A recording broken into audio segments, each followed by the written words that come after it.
There are stars up above so far away, we only see their light long, long after the star itself is gone. And so it is with the people that we loved.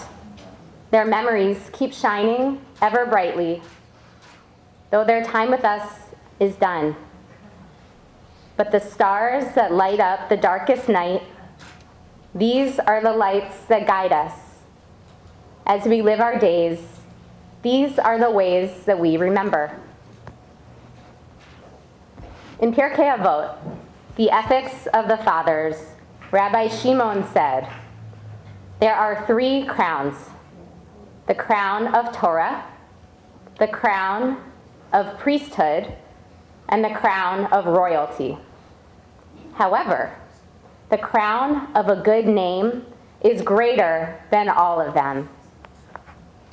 If there was ever a bearer of a crown of a good name, it was Rabbi Shay Mintz.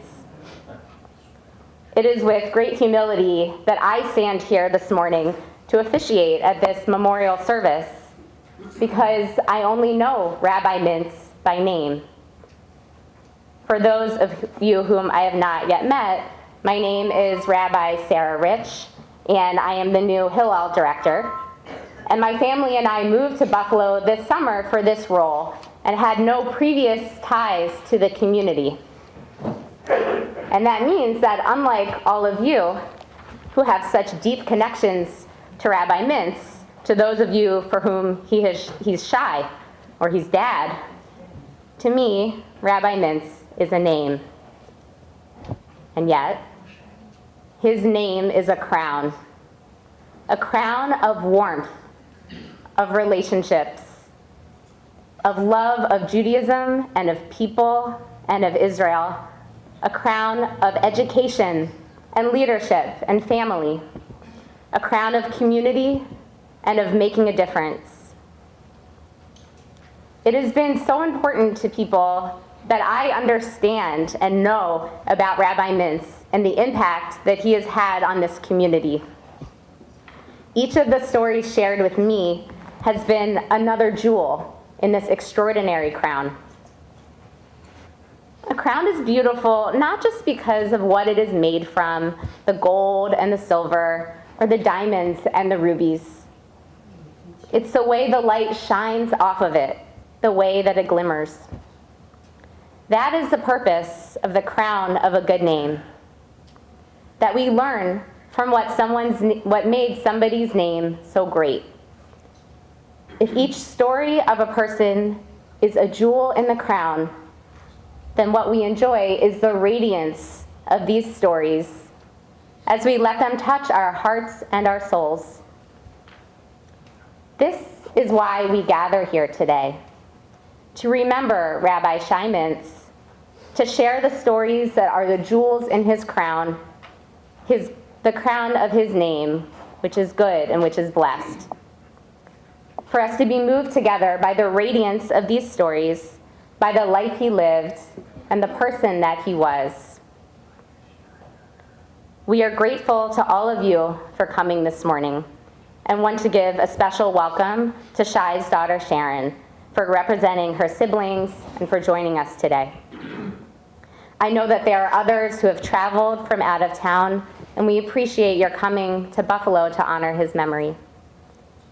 Before we begin with sharing these memories, I would like to thank the Foundation for Jewish Philanthropies, led by Peter Fleischman, and the Buffalo Jewish Federation, led by Rob Goldberg, and to the Hillel of Buffalo for sponsoring and arranging this event. Thank you as well to Temple Beth Tzedek for allowing us to gather in this space this morning. After the service, you are invited to a reception catered by A-Tap Creation, to whom we owe thanks as well. As you know, Rabbi Mintz was involved in the Buffalo Jewish community in so many different ways, and his connection continued even after he moved to Israel. This morning, we have the honor to hear from a number of speakers who represent these various connections. And I know that if we had the time, we could share memories for days. For those of you who are not speaking during the service, I know that Sharon and this community want to hear from you and hear these memories. So I encourage you to share them in the memory book over there by the easels with the photos, and to share them with one another during the reception. We will hear first from Peter Fleischman, the director and CEO of the foundation.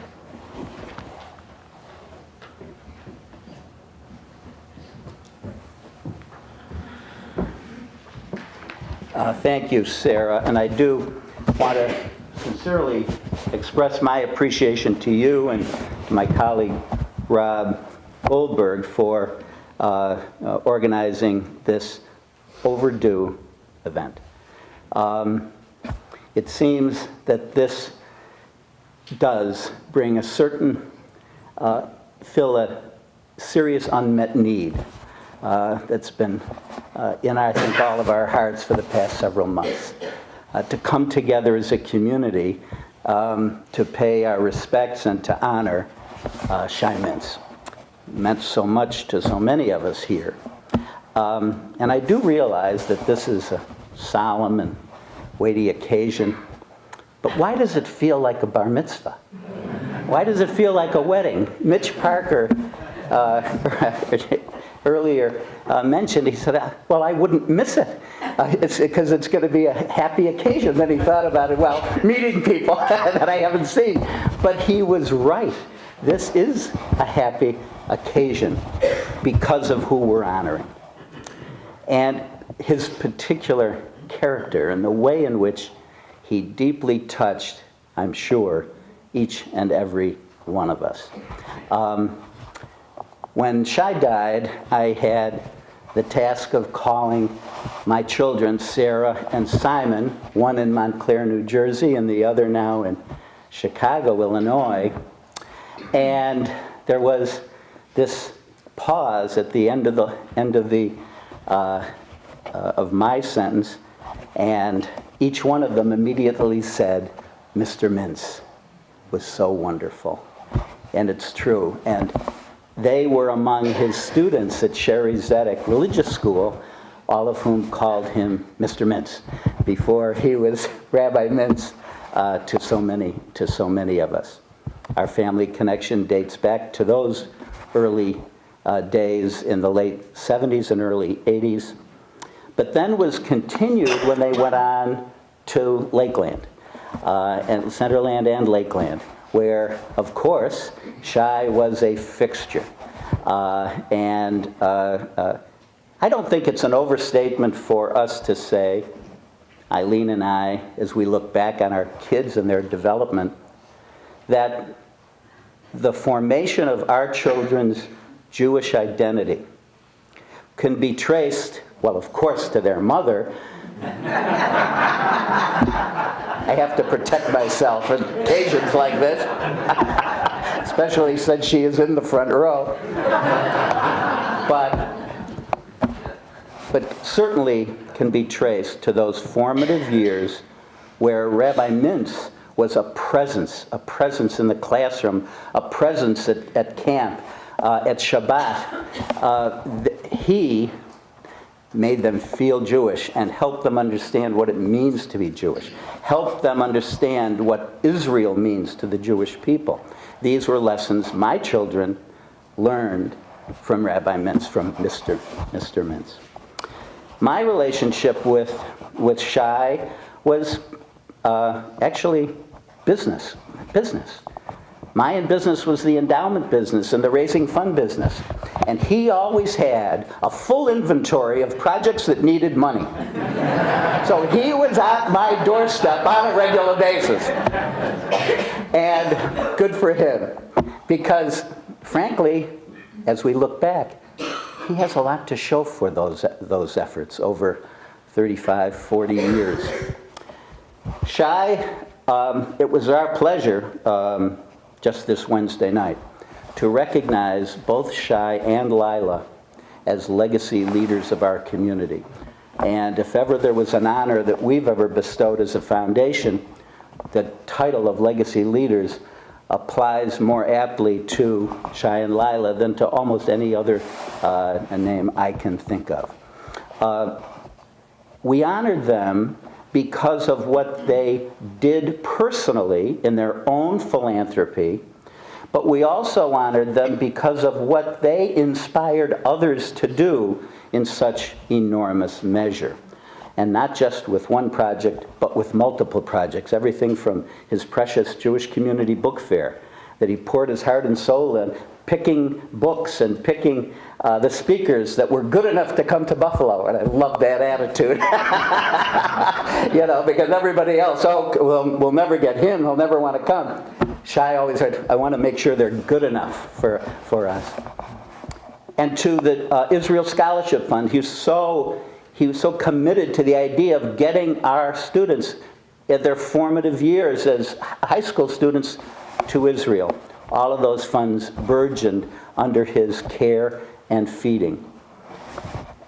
But today, if you'll permit me, as significant as his contributions and his legacy financially and programmatically are, I want to talk just a minute, if you permit me, to reflect on a commandment. Honor thy father and thy mother. In my many interactions with Shay, inevitably, we did wind up talking about more than business. And one thing that was reliable in those conversations, the conversation would wind up with his father and his mother. And he would share with me stories. And finally, after several years of hearing about the amazing life of Benjamin Mintz, his father, I couldn't help but finally say, Shay, you've got to write this stuff down. You've got to share this amazing story. And what I heard unfold over many years was not just a story of his father's life, but in fact, his father's life was inextricably intertwined with the history of the Jewish people in the first 60 years of the 20th century. 1920, born in Poland, 1925, made Aliyah to then mandate Palestine. A Zionist from the earliest years. A political activist, a journalist, someone who was a genuine leader. The obituary, when he died, all too soon at the age of 58, was on the front page of the Jerusalem Post. His story was, in fact, through a project that Shay saw through and, thank God, completed before his passing, was a full volume, a full biography of his father in Hebrew. He has left it to us to make sure that book is translated into English, and that's a project that continues at our foundation. I'd like to close with an interesting addition to that book that Shay wrote.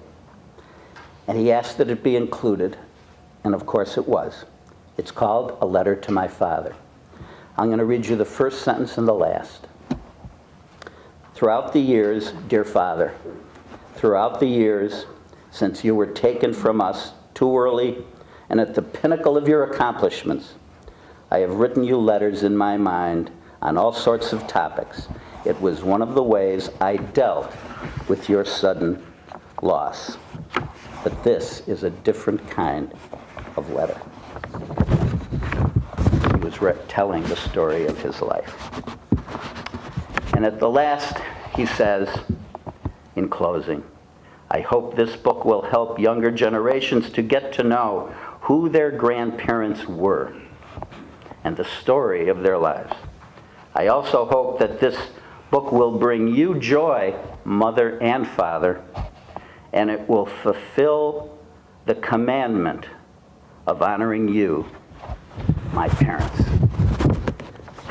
Now there was a mensch, and we were honored and privileged to be in his company all these years. Thank you.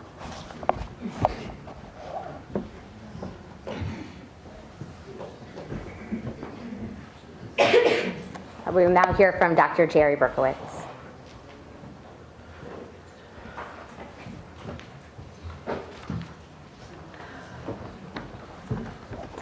I'm glad Peter got some laugh lines in there because Shay would have appreciated that, you know.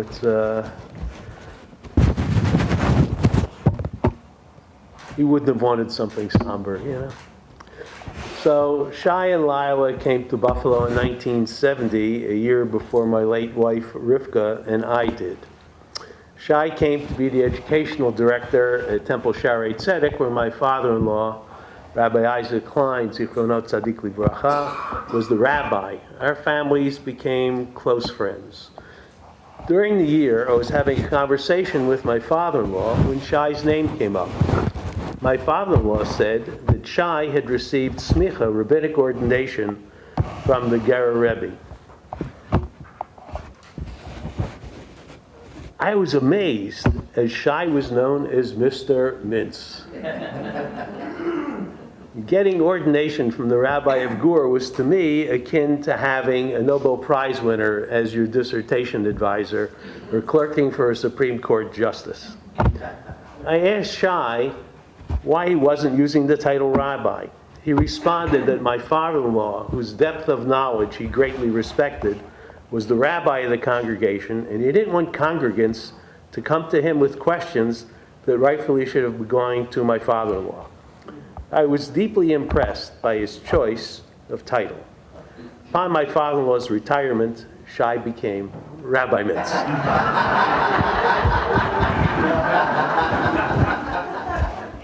After my father-in-law's passing, Shay became my Rebbe. Shay started a post-bar bat mitzvah program for students of Shaarei Tzedek, Beth El, and Temple Sinai. He told me he needed me to teach there. I said, I'm not interested.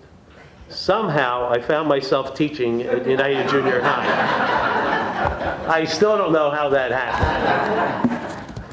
Shay hired my wife Rivka to teach, and unlike me, she was a match for him in terms of spirit, dancing and singing. They both had incredible rapport with kids, and all the way up through college. But they were just unbelievable together. While they sang and danced, I sat on the sidelines. The 70s were turbulent times on campus. Shay involved himself with students from UB and Buff State. I believe that Shay saved many, many students from cults because he presented a Jewish alternative with his personality and enthusiasm. Shay, for a long time, led the overflow service at Shaarei Tzedek on Rosh Hashanah and Yom Kippur. His spirit was palpable. He sang and taught new melodies, jumped up and down, and demanded participation from the overflow, from the congregants. I don't hear you! And he would stop and wait till people started to respond. For many, it became their service of choice, not the overflow service. When the Bureau of Jewish Education decided to offer a 2-year text-based adult education program known as Melton, Shay and Mitch Parker were the obvious choices to be the teachers. When Mitch moved to Detroit, he was replaced by, Gail Stolovitsky, a fantastic teacher. When Shay and Lila decided mid-semester one year to spend more time at their home in Jerusalem, Shay and Gail recommended that I replace Shay in one of his courses. I was thinking that's not a great idea. It's always good to be the successor to the successor of somebody who's great, not to be the immediate successor. Then you get compared to that guy and not the previous one. So I sat in Gail and Shay's classes for a number of weeks to get the flavor of Melton, which was fantastic. And I remember still the words that I said in my first class by myself.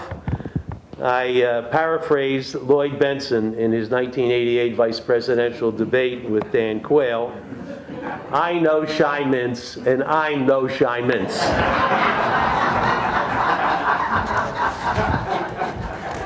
But it went well for more than 10 years, right? I thought. When our daughter Yael was proposed to on Rosh Hashanah, we wanted to share the news. And since we didn't use the phone, we decided Yael and her husband-to-be and I walked to the Mintz's.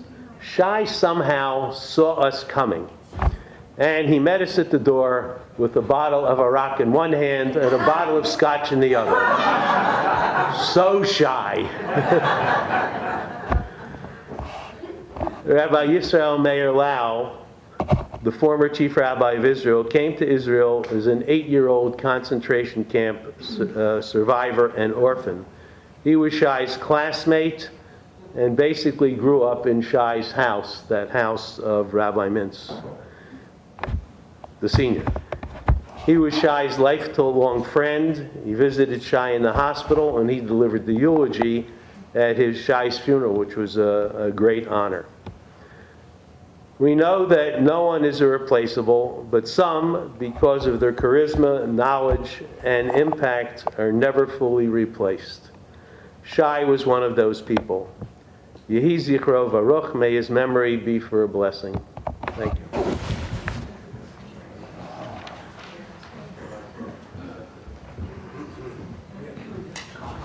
Thank you. I would like to next call up Eric and Susan Raccoon, students of Rabbi Mintz.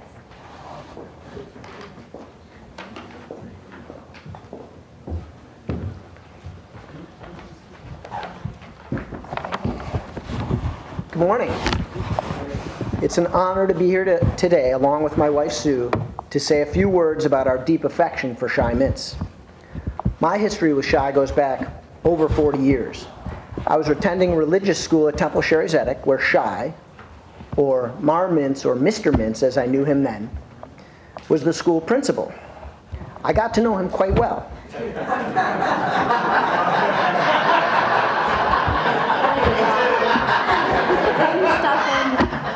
That was a little too quick for you to realize. It wasn't really voluntary. Rather, at the request of my teachers, I got to spend a lot of time in his presence. Incidentally, there's a few out there today, and I just hope there's no statute of limitations on apologies. I'm sorry. I really did get to spend a lot of time with him, and he was, as you all know, a very inquisitive guy. He really wanted to know you and understand what made you tick. He had such an outsized personality and connected with me differently than most adults in that day. When he discovered that my Hebrew name was Eliezer, he shared that we were namesakes, as his middle name was also Eliezer. He formed a connection, and he created a bond. From that point on, he always referred to me only as Eliezer. Shay realized I wasn't the most focused or well-behaved student, but even after having to retrieve me from transit lanes on more than one occasion. Oh, gosh, you're right. You should have come. Sheridan, yes. Just seeing if everybody's awake. Yes, walking. I knew the path. I had the shortcut down. You made the path. Right, Michelle? Michelle knows.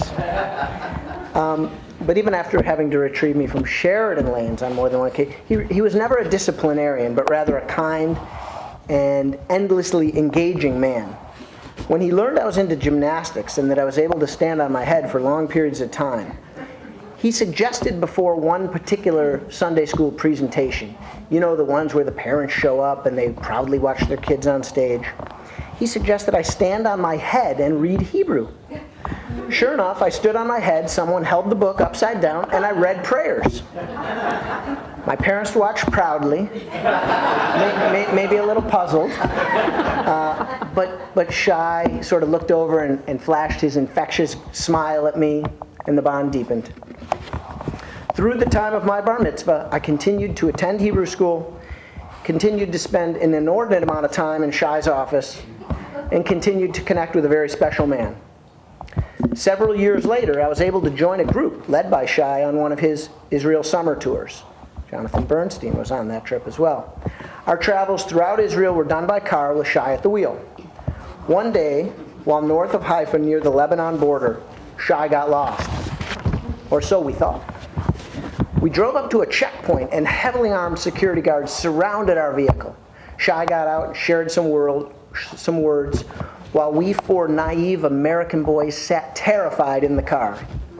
He got back in, unable to contain his laughter, saying something to the effect of, "So, what do you think of Lebanon, boys?" Here was this rabbi, son of an original member of the Knesset, whose flowing hair and beard evoked thoughts of Moses himself, playing a practical joke to make the trip all the more memorable. Classic Shay. Oh, how he loved to laugh. Another highlight for me on that trip was celebrating a big birthday. There I was on Ben Yehuda Street in Jerusalem, having my first beer with Shay Mintz on my 21st birthday. That is true. Not the first part, but...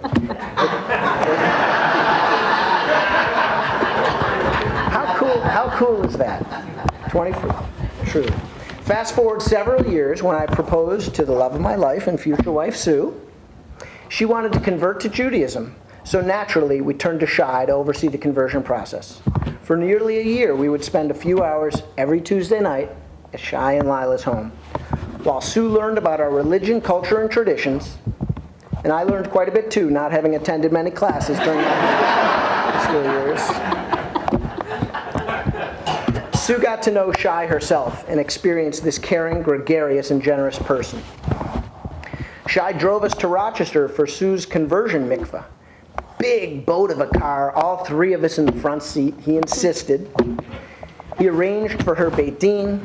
He even walked to the synagogue for our Ufruf the day before our wedding, constantly exhibiting his traits of guidance, kindness, and love. On our wedding day, surely one of the most special of our lives, Shay was there under the huppah with us and our parents, making it official, captured in our memories and on our videos forever. Almost 3 years later, our son Jake was born, officiating the bris naturally with Shay Mintz. As the doctor performed, Shay comforted our boy and Sue.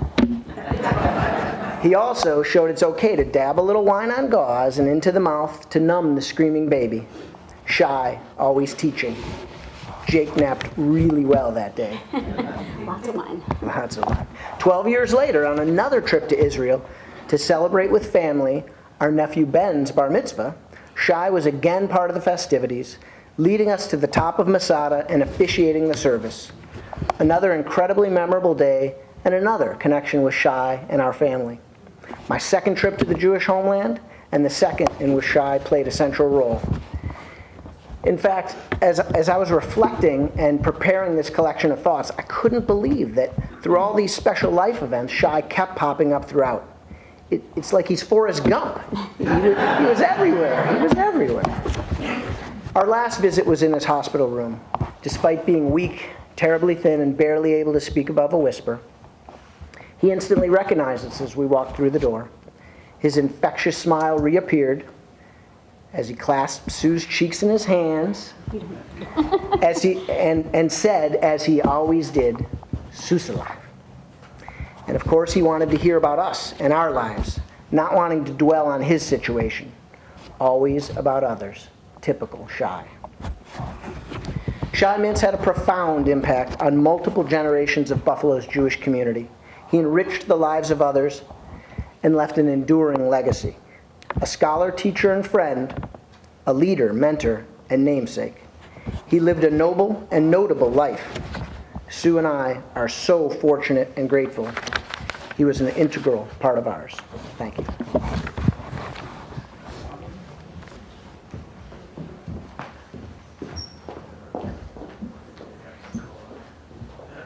Thank you. We will now hear from Rabbi Dr. Mitchell Parker.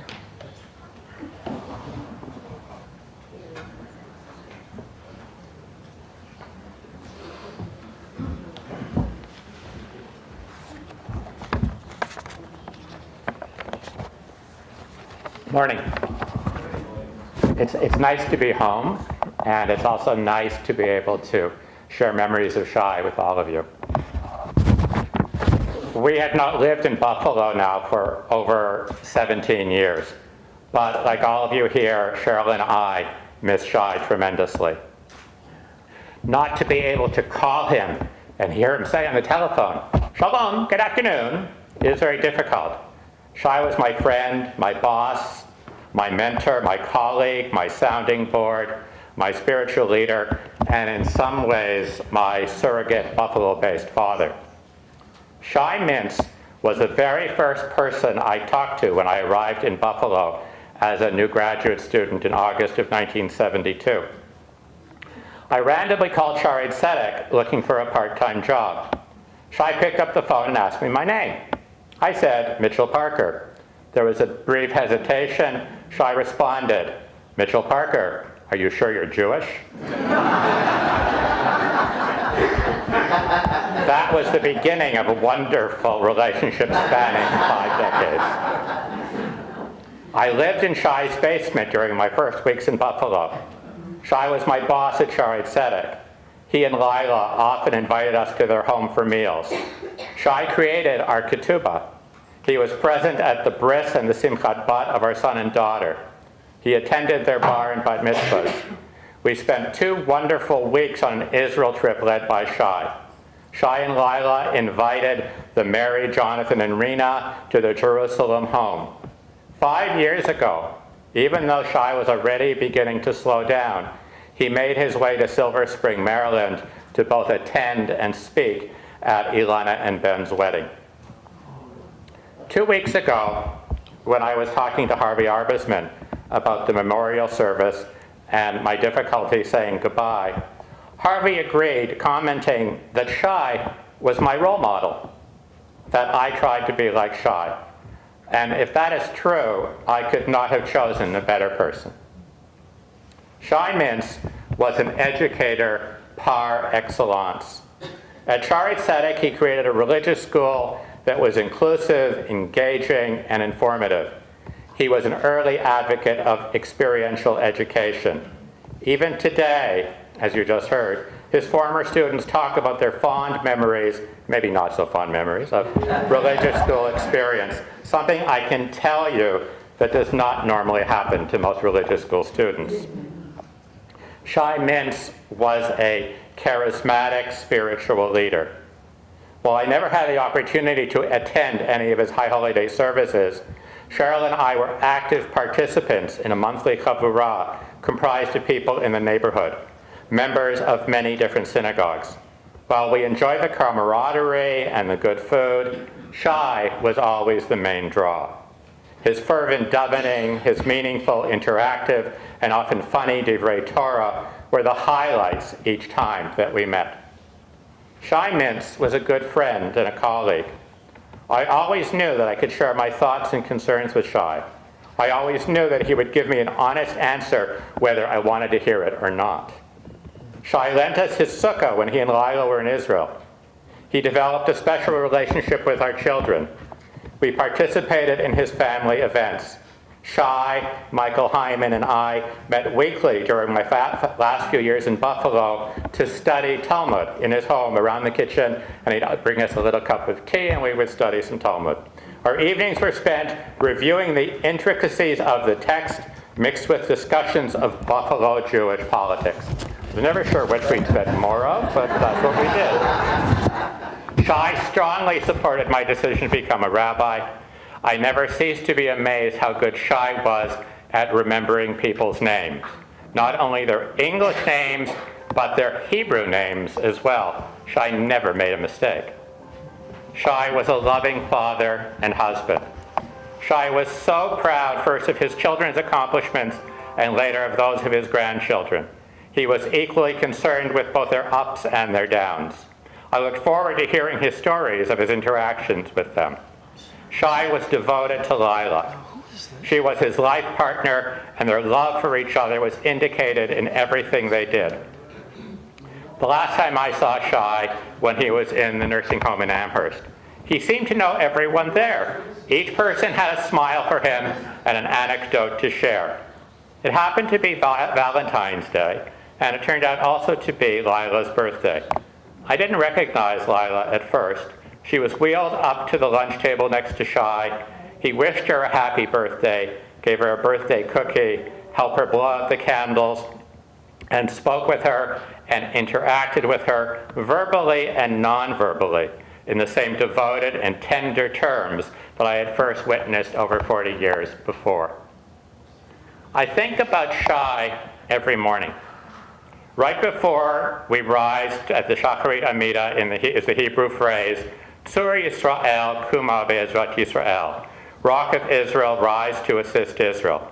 I fondly remember Shai's special way of emphasizing Kuma, rise, as he encouraged everyone to stand up for the Amida. He would go, Tzur Yisrael, Kuma Be'ezrat Yisrael, and to get everybody to stand up.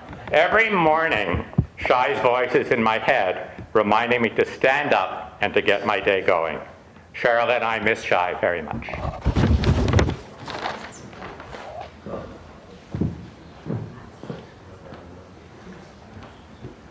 Thank you. We will next hear from Shai's daughter, Sharon.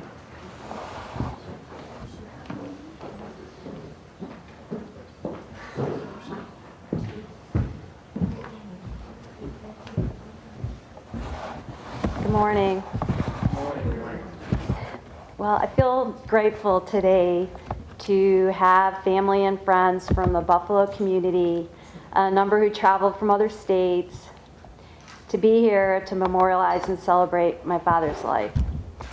This is really a wonderful event. Thank you for putting it on, because as you know, the funeral and service was in Israel, which is, very special, but not, the same as coming back here to Buffalo to be with everybody who I grew up with and was part, of this community that he led.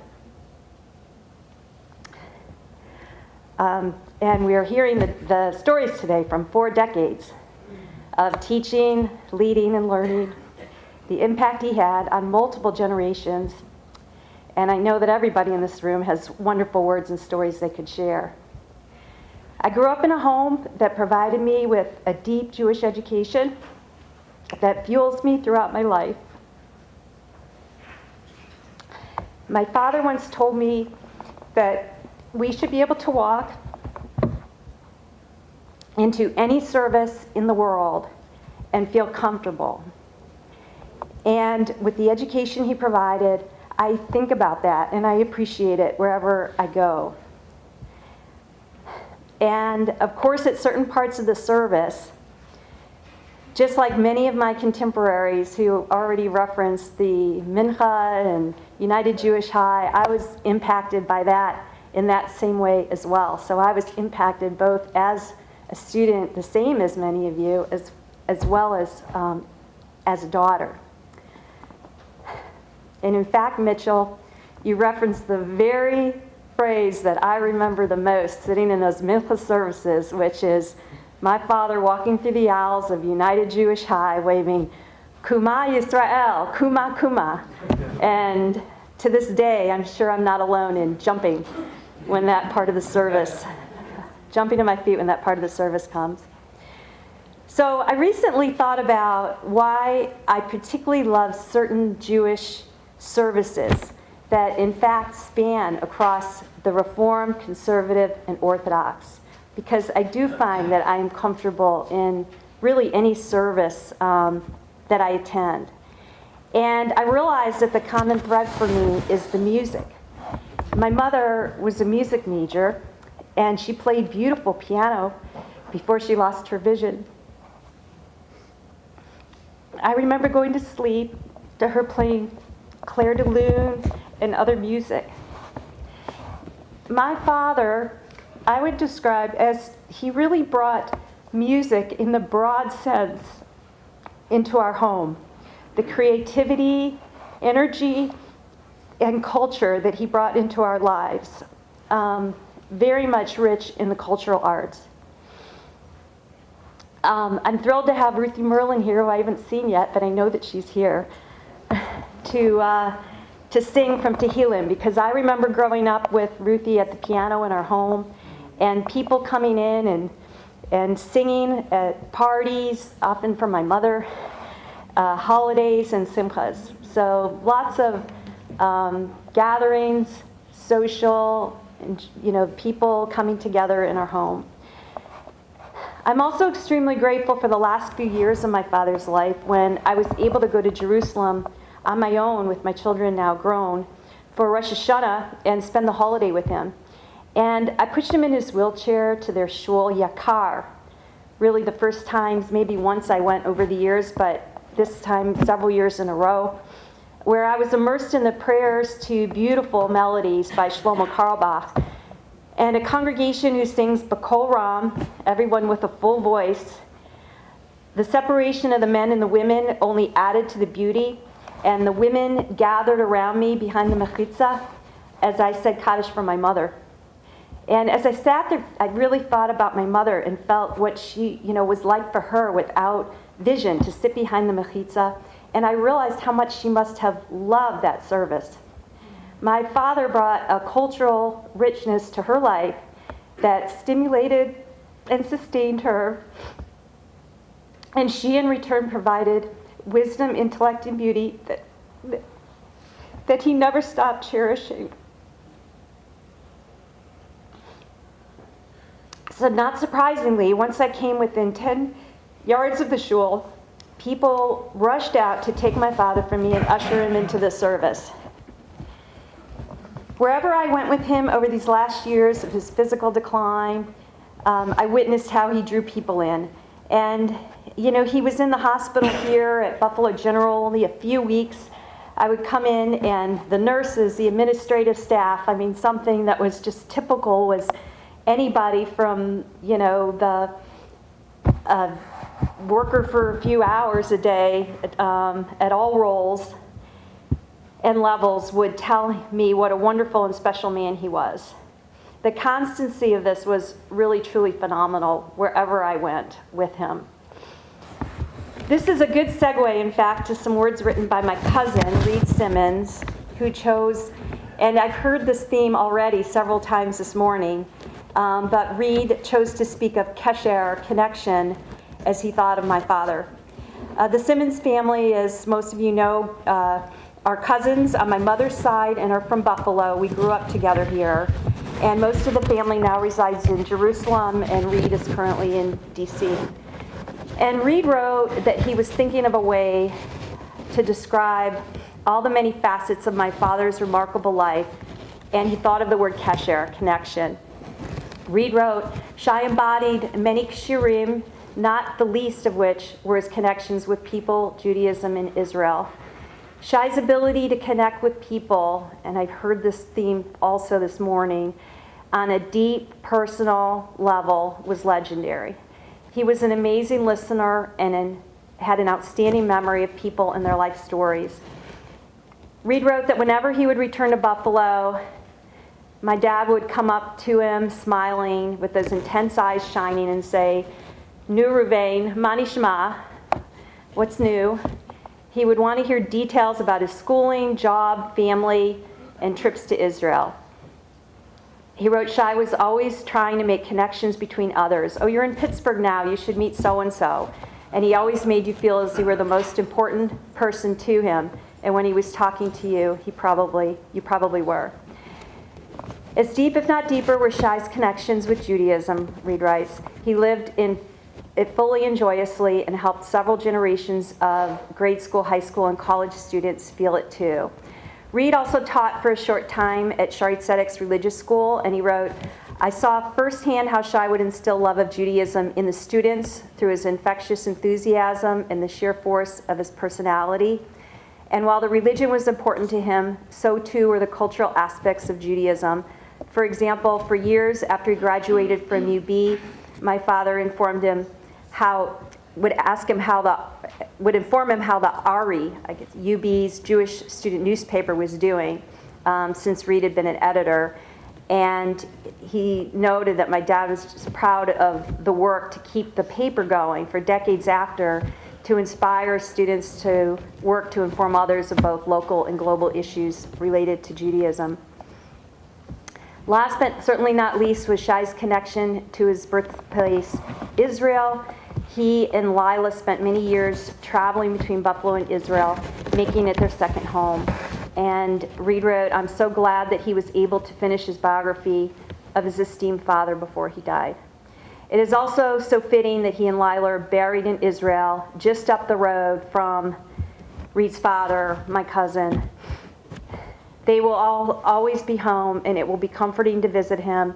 When he goes to the cemetery," he wrote, "he'll imagine in the wind he'll hear, 'Nu Ruvain, Mani Shma,' and he'll answer, 'Kol Beseder, Shai, Kol Beseder,' and the connections will be complete." So I want to thank Reed for these wonderful memories, and to everyone who will share memories and stories in many forums, I'm sure.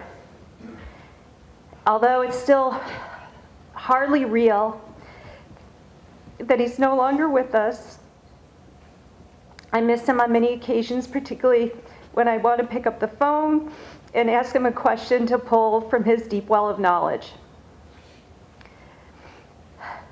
And I actually, on another little story most recently of just that, where he just inspires me, continues to inspire me to seek more learning. As my daughter Dina was going on an educational trip to Spain and France with her school, and my dad, he was not well, so he was weak at the time, but he still thought to say to me, you know, if she's going to Spain, she really needs to know about the years leading up to the Spanish Inquisition, because Sharon, if her teacher were to ask her, she would be very embarrassed if she didn't know this history.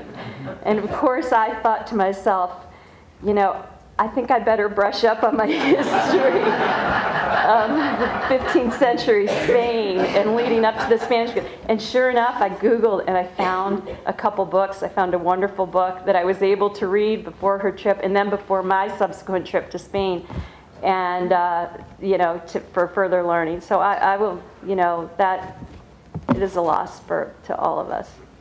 But despite, I feel blessed that he left such strong memories that we're hearing today, and strong memories for myself and my brothers and my children and my nieces and nephews. Just wonderful memories of really the same that so many people share, the bar bat mitzvahs in Israel and everything. Zichrono livracha could not be more true. Thank you. Thank you all for being here.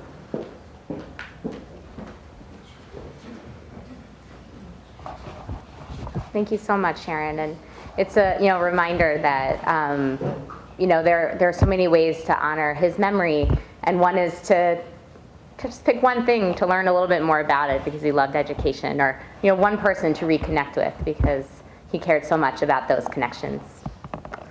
We will now hear from Rick Zakalik, friend of Rabbi Mintz.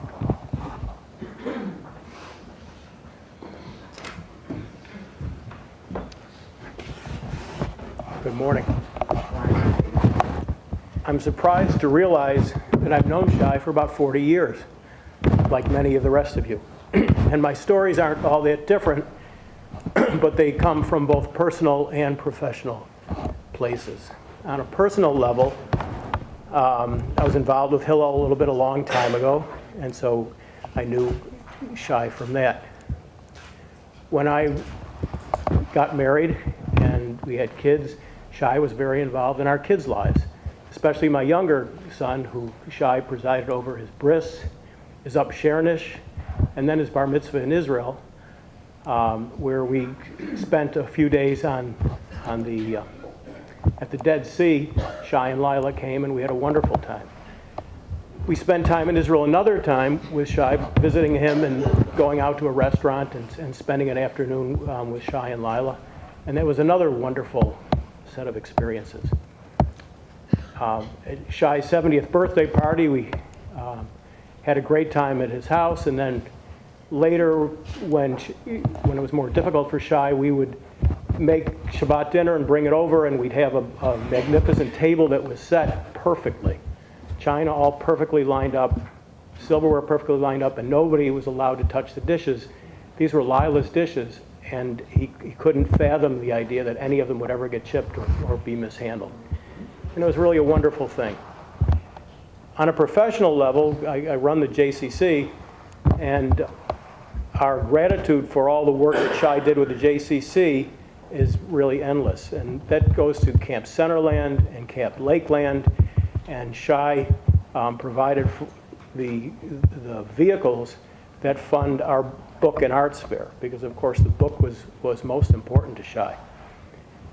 One day Shay said, you know, I found something in my library, and it was a book that was written by a great uncle of mine in Poland. It was a book about Shira Shirim, and it was by a Rabbi Sakalik with a Samak, not a Zion, but it was nevertheless, I knew who it was, and I never expected to see that book in my lifetime, so it's out there somewhere. It was really a very special kind of a thing. There's a term that's thrown around a lot, and it's used in an accusatory way now, and it has sort of negative connotations, and that term is an enabler. But in the best sense of the word, and the best way to be an enabler is the way that Shay was an enabler. He enabled so many kids to go to Israel. He enabled the bar mitzvahs of kids in Israel. He enabled Lila with her difficulties. He enabled a community to get together.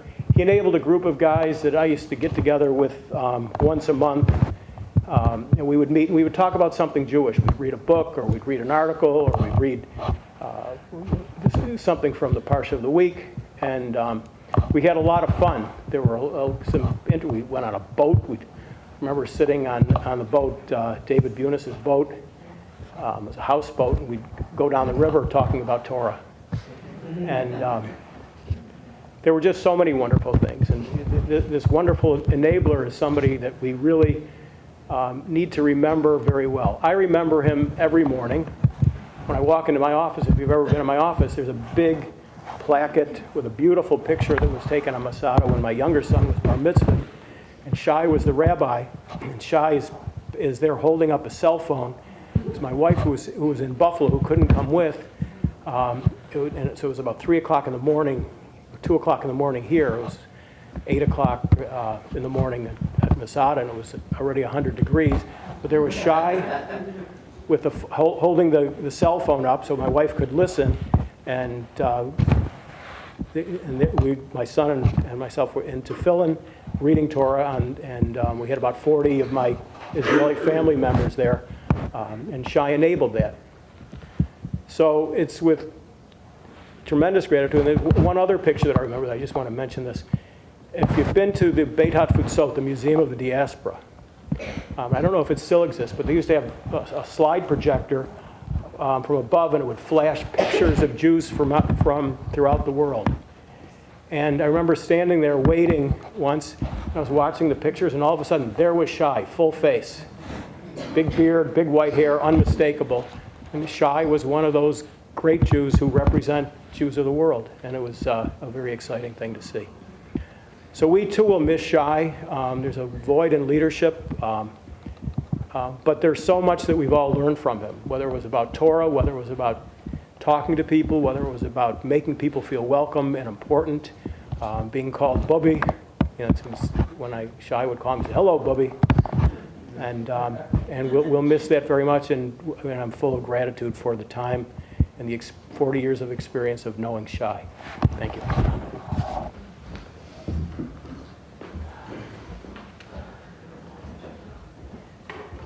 Thank you, Rick. We will next hear from Scott Herman, one of UB Hillel's most passionate alumni.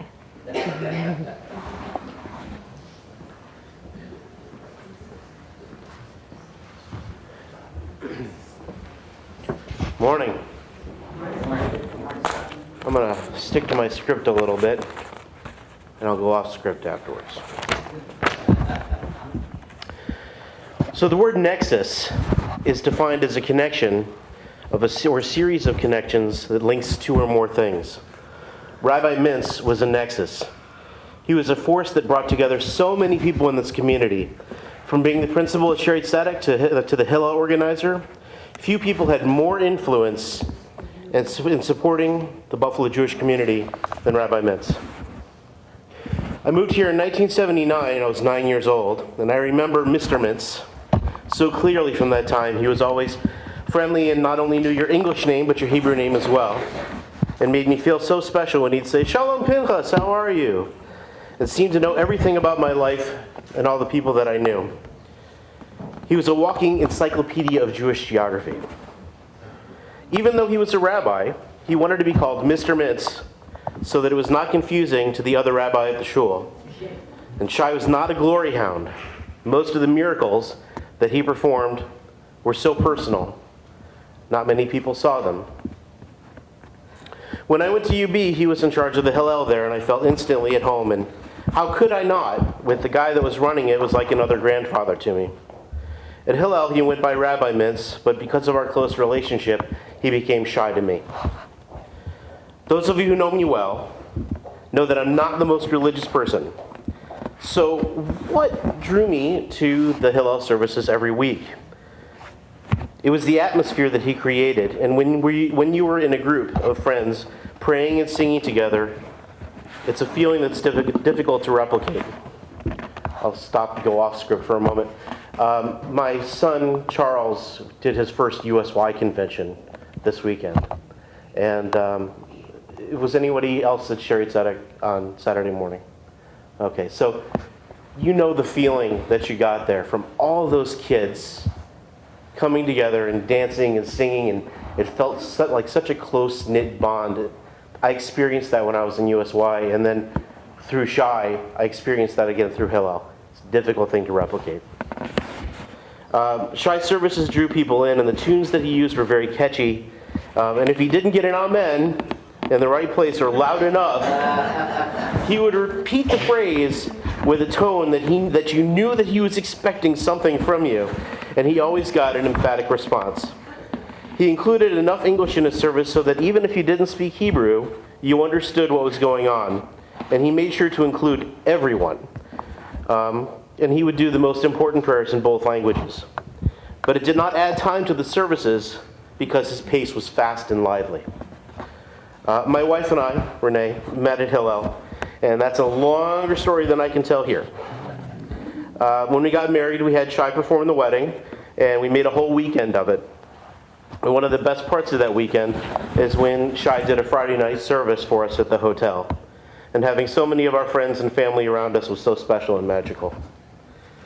Shay had a way of suckering you into doing the right thing. You all know what I'm talking about. He asked me once for a ride when his car was acting up, and I took him over to give blood, which he did often. And before I knew what was happening, I was sitting in the chair next to him with a needle in my arm. He had the way of bringing out the best in people. How many couples did he and Lila bring together? How many weddings and other simchas did he perform? How many happy moments was he there to cheer for you? How many sad moments was he there to comfort you? I miss the extra Ushamo Echad at the end of Aleinu. I miss his marathon davening on high holidays. I miss his unending energy that he brought to everything. I miss him pretending to turn a crank behind my back during the Tekiah Gedolah, waiting for me to finish it already. I miss dropping by his house, unannounced just to chat and being welcomed as if he was expecting me. I miss his Moses beard and his ponytail. I miss watching the love and the kindness that he and Lila shared. He loved and cared for her even when her memories faded away.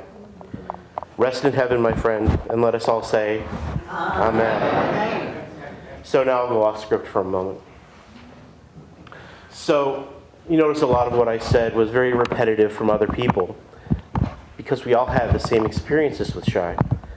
One of his last phone calls to me, I missed. And he left a message for me. And I'm so glad that I missed that phone call. Because in that message, he told me that I was like a son to him. I'm so glad I have that. It's very personal. Now I realize after hearing us all stand up here and say the same things about him, that I have a lot of brothers and sisters out there. Some people collect comic books. Some people collect little spoons. Some people collect mugs. I think that Shay collected children. Thank you.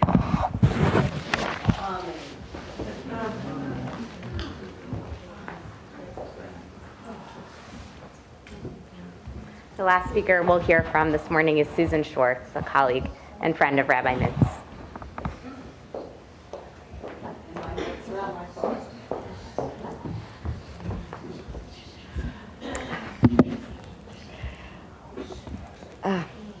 There's so, as Scott just ended, there's so many common themes that have been spoken about, and just mingling out in the lobby before coming in, hearing all these wonderful stories. I'm going to share some of the same things, but my stories may be a little bit different. But the themes that really struck me: relationships, Torah, Israel, education. I don't think I realized the impact that Shay had on my life personally and professionally until I really listened to all of you.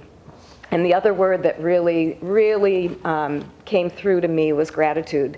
And on a very brief side note, I just happened yesterday to take this online character trait thing, and my top characteristic was gratitude, because I have really come to be someone who feels that gratitude is one of the most important things to share and to offer. And Shay certainly was. I am so grateful to have had him in my life. And Sharon, we must have met at some point, because my family met Shay and Lila through Bobby and Noel Simmons. My brother and I were texting back and forth this morning. I distinctly remember going to a second Seder at Noel and Bobby's house, and Shay was there. It was a very long Seder. We grew up at Temple Beth Am. We didn't do second Seders, but that was when I met Shay. So my stories, I wasn't a student of his growing up. I became a student of his as an adult. I was a Melton student of his for 1 year, and I was grateful for that. I also had a connection with him to Israel, and I sought him out when I was in the process of making Aliyah. And I remember sitting with him and having conversations with him. And I lived in Israel for 8 years, and I know when I came back, we shared that in common as well. But two memories stand out. They both took place around my experience with him at Hillel. So I had the very awesome meaning large task of coming on as the executive director of Hillel, following Shay. He was still there. He was still Rabbi Mintz. But I had really huge shoes to fill. And I remember, and someone mentioned this, I think Mitch, you mentioned this. I remember walking with him. It was orientation week, and I'm walking along. I'm not as familiar with UB. He's walking. Everyone knows him, but not only that, he recalled everyone's name, parent's name. He would stop a student and say, "How are your parents so-and-so doing?" I mean, it just was that uncanny memory that he had, but also it was with that intent. He wanted to know who you were and who your family was and how you were doing. That was so intimidating to me because I am really bad with names, and I remember thinking, how am I ever going to remember all of these students' names? I kind of waited and let him reintroduce me very, very often. But I think the most poignant memory that I have of him also has to do with names. I remember going to him and saying, I never really liked my Hebrew name, because it wasn't really Hebrew. It was Yiddish. My given name was Shendel. I remember in Hebrew school, my Hebrew teacher named me Shoshana.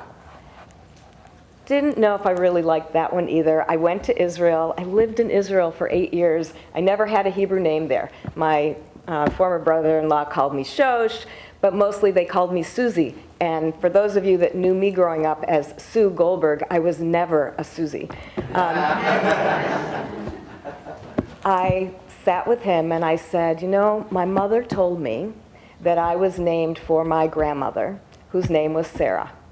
I really wanted to be Sarah. And he bestowed upon me the name Sarah. And I have a rock in my office with that Hebrew name. And for that, it really is a gift. And I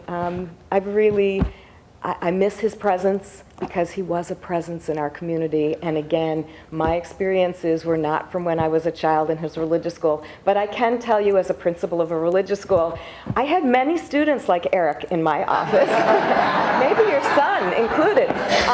But I learned from Shay too. It was never, I got to know these kids that spent time in the principal's office. It wasn't a punishment, and I would tell that to them right as soon as they came in. So, why are you here? Shay did impact my life, both personally and professionally, and I appreciate the opportunity to be able to share some of those thoughts with all of you. Thank you.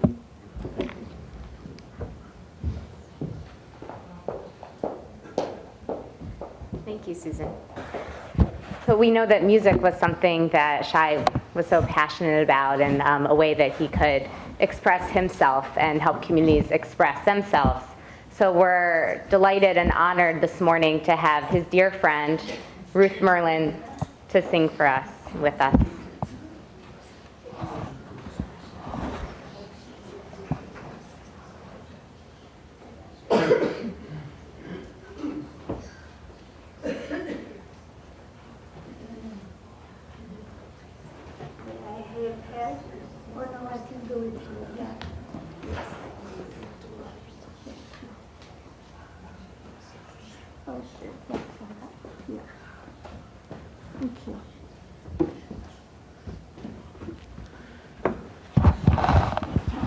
You know, I was here so many times in so many nice occasions, and Shay would be here or here. He was always with me in education, in school, in classes, sitting on the desk, on the floor with accordion and singing. We were singing and singing, nights sitting, and we miss him, not only me.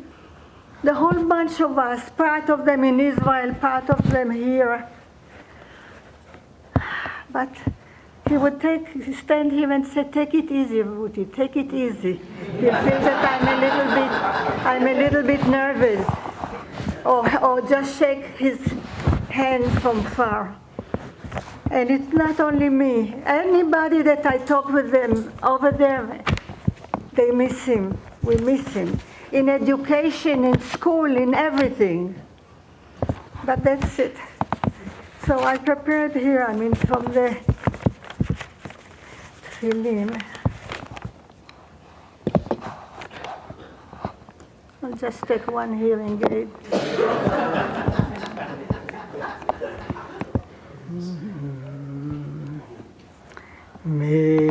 מזמור לדוד, אדוני רואי, לא אחסר בנו דשא, ירביצני, על מי מנוחות ינהלני. נפשי ישובב, נפשי ישובב, ינחני במעגלי צדק למען שמו.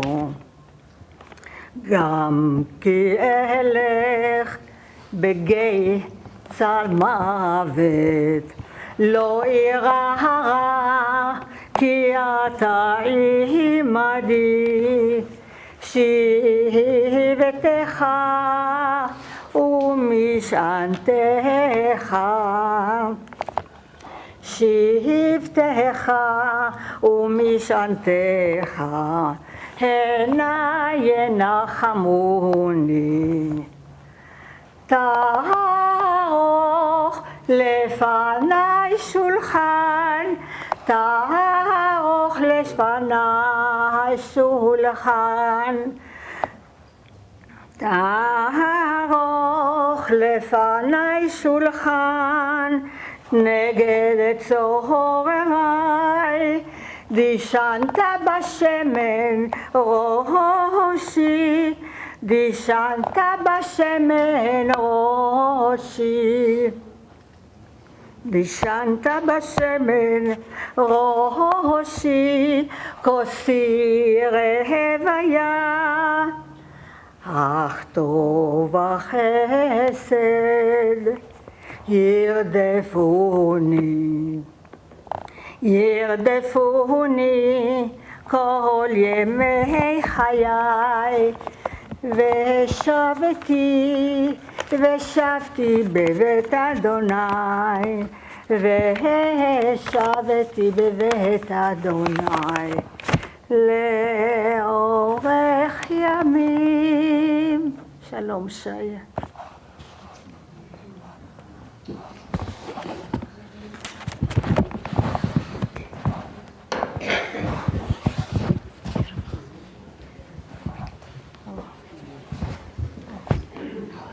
Thank you. You can just go down here. I'm very bad now with my leg.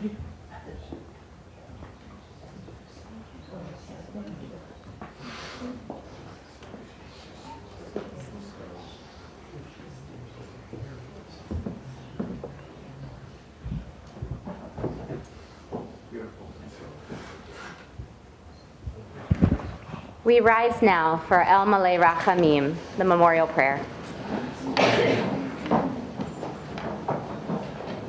El Malei Rachamim, Shochen Bamromim, Hamsei Menucha Nechona, Tachat Kanfei HaShechina, Im Kedoshim Utehorim, Kezohar Harakia Mazhirim, and Nishma Yishayu Eliezer ben Binyamin, Shehalach le'olamo, Baal Harachamim, Yasirehu b'seter knafav le'olamim, V'yitzror v'yitzror chayim en nishmato, Adonai hu nachalato, v'yanucha v'shalom al mishkavo, v'nomar amen. May the source of life, the fountain of all being, open our hearts to compassion and our eyes to wisdom, that we might glimpse in perfect peace and sadness the way of all things. May Rabbi Shay Mintz's memory be for us a blessing, and may we never let the light of his love grow dim in our hearts. May we remember all his worthy and righteous deeds, that his memory be forever bound up in the bond of eternal life. God, our source and our destination, our beginning and our end, may his death awaken us to this truth, that the bond of love that we shared and that we share not be severed in sorrow. May he rest in peace, and we say together, Amen. We'll next recite the Mourner's Kaddish, and we'll conclude with this. If you'd like to join, there are books, there are sidurim in the seats, and it's on page 160. Yitkadal v'yitkadash shemei Rabba, ve'alma divrach hirutei v'yamlich malchutei, ve'chayechon u'vyomechon u'v'chayei d'chol beit Yisrael, ba'agala u'bizman kariv v'imru amen.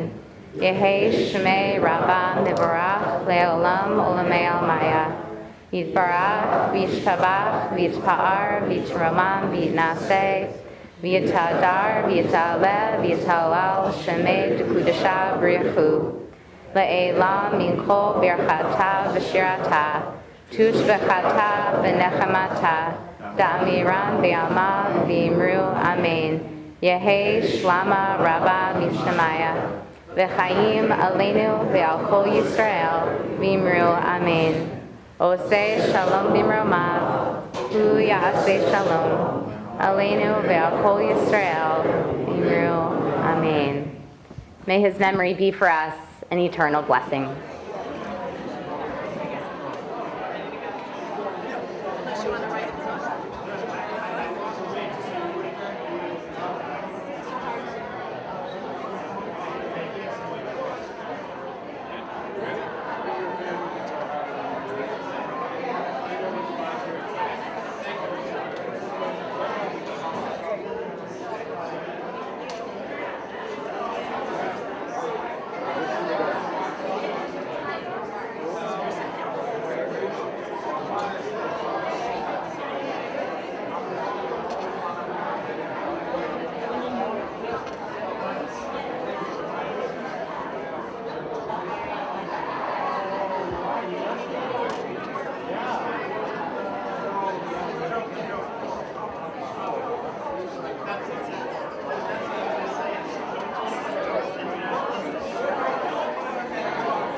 My wife, Nora. Right.